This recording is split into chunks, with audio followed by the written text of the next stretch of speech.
పెద్దపల్లి జిల్లా Ramagundam corporation mayor Mahankali స్వామి 4వ డివిజన్లో విస్తృతంగా పర్యటించారు. వర్షాకాలంలో వరద నీటితో ఇబ్బంది పడుతున్న ప్రాంతాలను గుర్తించి మునుగునీరు బయటకు వెళ్లడానికి మార్గం లేకపోవడంతో యుద్ధ ప్రాతిపదికన కచ్చా నాలా తవ్వకానికి ఆదేశించారు. మేయర్ దగ్గర నుండి పనులు పర్యవేక్షించారు. కాలువల్లో పేరుకుపోయిన పూడికను తొలగించారు. నిలిచి ఉన్న మురుగునీటిని సాఫీగా బయటకు పంపించడానికి తగు ఏర్పాట్లు పూర్తి చేశారు.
చెప్పినట్టు ఇది లేస్తే మొత్తం కొట్టేద్దాం చేసి చేస్తే అన్నారు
డివిజన్ కార్పొరేటర్ సోదరిమణి మౌనిక గారితో కలిసి ఈరోజు 4వ డివిజన్లో స్వచ్ఛ రామగుండంలో భాగంగా ఈరోజు ఈ డివిజన్ ఎంచుకోవడం జరిగింది. దానిలో భాగంగా ఏదైతే సర్వీస్ రోడ్డు దానికి పూర్తిగా ఇళ్ళన్నీ కూడా సర్వీస్ రోడ్డుకు దగ్గర ఉండి చాలా రోజుల నుంచి ఎవరు తీయకపోవడం వల్ల అనేకమైన యాక్సిడెంట్లు చాలామంది ప్రజలు ఇబ్బంది పడుతూ ఉన్నారు. అవన్నీ కూడా ఈరోజు జేసీబీలతోటి ట్రాక్టర్లతోటి అన్నీ తొలగించడం జరిగింది. అదే మాదిరిగా చాలా సంవత్సరాల నుంచి ఇక్కడ ఒక మేజర్ నాలా కూడా ఒక దాదాపుగా 10-15 సంవత్సరాల నుంచి ఆ నాలలో సిల్ట్ తీయకపోవడం వల్ల అది పూర్తిగా కూరుకుపోయి వర్షాకాలం వచ్చిందంటే దాదాపుగా 100 ఇండ్లు మునిగిపోయే పరిస్థితి ఉన్నది. ఈరోజు చైన్ మిషన్లు అన్నీ కూడా తీసుకొచ్చి ఆ నాళాలన్నీ కూడా క్లీన్ చేయడం జరుగుతూ ఉన్నది. ప్రజలందరూ కూడా సహకరించవలసిందిగా కోరుతా ఉన్నాం. ప్రతిరోజు ఏదో ఒక డివిజన్ తీసుకొని మేము ప్రజలందరికీ కూడా అన్ని సౌకర్యాలు కల్పించాలి.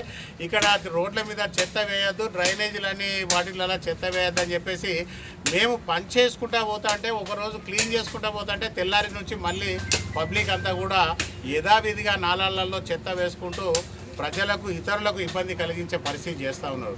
దయచేసి మీరందరూ కూడా ఒకేసారి మార్పు రాకపోయినా 5 నెలల నుంచి మేమందరం కూడా నిరంతరం రోడ్ల మీద ఉండి ప్రజలందరికీ అన్ని సౌకర్యాలు కల్పించాలనే ఆలోచనతోటి ముందుకెళ్తూ ఉంటే కూడా మేము ఒక దిక్కు పని చేసుకుంటూ పోతూ ఉంటే మళ్ళీ తెల్లారి మీరు అదే విధిగా మాదిరిగా పనిచేస్తూ ఉన్నారు.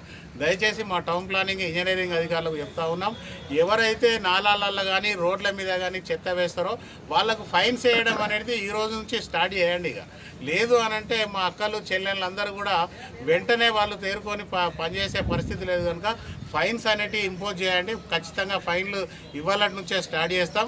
నాలాలలో కానీ రోడ్ల మీద కానీ చెత్త వేస్తే ఖచ్చితంగా ఫైన్స్ కట్టవలసి వస్తుంది.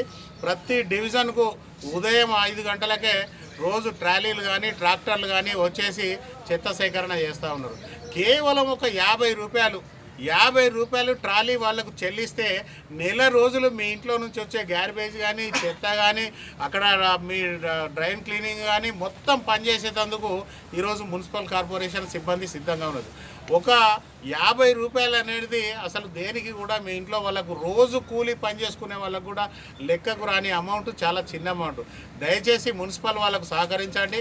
ట్రాలీకి నెలకు ఒక 50 రూపాయలు కట్టండి. లేదు అనంటే మీరు ఒక్కోసారి 1000 రూపాయలు ఫైన్ రాస్తే మీరే ఇబ్బందులు పడే పరిస్థితి ఉంటుంది. దయచేసి రామగుండాన్ని ఒక అందమైన నగరంగా తీర్చిదిద్దేందుకు ఈరోజు గౌరవ ఎమ్మెల్యే రాజ్ ఠాకూర్ గారు ఒక ఆలోచనతోటి, ఒక ముందస్తు ప్రణాళికతోటి ఈ ప్రాంతం అంతా కూడా నిర్వీర్యం అయిపోయింది. 20 సంవత్సరాల నుంచి ఎవరు పట్టించుకోలేదు. రామగుండం బొందలగడ్డగా మారింది. ఈ రామగుండాన్ని ఒక అద్భుత నగరంగా తీర్చిదిద్దాలనే ఆలోచనతోటి ఎమ్మెల్యే గారు ఒక మంచి ఆలోచనతోటి ముందుకెళ్తా ఉన్నారు. మనందరం కూడా రామగుండం ప్రజలందరం కూడా ఈరోజు గౌరవ ఎమ్మెల్యే గారికి సహకరించి ఈ రామగుండాన్ని అందమైన నగరంగా తీర్చిదిద్దేందుకు ప్రయత్నం చేయండి, పాల్గొనండి. అభివృద్ధిలో ప్రతి ఒక్కరు కూడా భాగస్వాములు కాండి. అప్పుడే మేము అందరం కూడా మీతోటి ప్రజలతోటి కలిసి మమేకమై ఈ ప్రాంతాన్ని బ్రహ్మాండంగా తీర్చిదిద్దేందుకు ప్రయత్నం చేస్తాం. దయచేసి ప్రజలందరూ సహకరించండి. స్వచ్ఛ రామగుండంలో పాల్గొనవలసిందిగా కోరుతా ఉన్నాం. ధన్యవాదాలు.